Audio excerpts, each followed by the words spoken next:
What is the rationale for GST in India? Our constitution started on a wrong footing, which said that the federal government cannot levy sales tax on goods and the states cannot levy sales tax on services.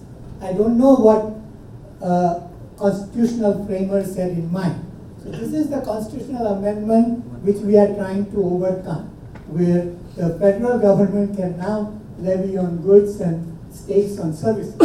Every time I go to the state government, they keep on quibbling about 1%, that we are a manufacturing state, that we will lose CST of 1%, and so on. I don't worry about it. You are getting 50% of your tax base in services to tax. Increase competency in the services tax, and you will make up for the revenue that you might lose. So the first is the constitutional authority is needed. Then only we can move forward. Then lot of distortions in logistics costs, compliance costs, distinguishing between goods and services. How much of litigation going on between what is a good, what is a service. Today you can't say what is a good, what is a service, because a lot of the things are like mobile phone. As a good, it has not real value. All is in application, which is services. So what is a good, what is service? We will avoid all that, accentuated by each state levying its own sales tax on goods and other distortive taxes as excise, entry tax. A lot of this will go with the GST to remain competitive and deepen international linkages.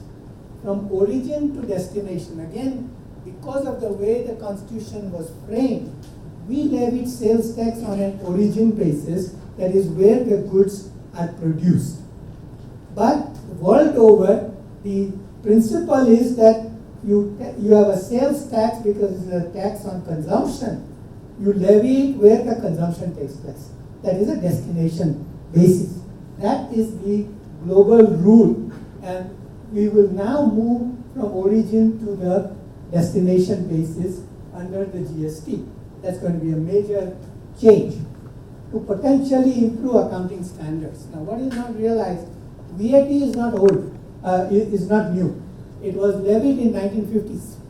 And in Europe, why did they levy VAT? Is because they were afraid that their businesses are losing out to the American businesses who had superior accounting standards.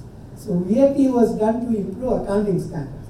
And hopefully it will happen in India as well with the GST, because you have to now have value added.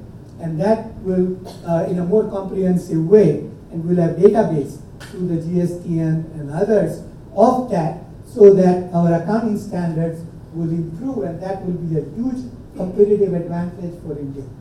All the above is undertaken in a federal government. GST is the most ambitious that globally that any country has done. The reason is that we are having a dual GST in a federal structure. Only Canada has some form of a dual GST. Brazil has it, and that's about it. Australia is another country, but in Australia, the federal government doesn't keep any revenue, but makes all the rules for the states. Okay, so they have worked out their arrangement as to how they will do.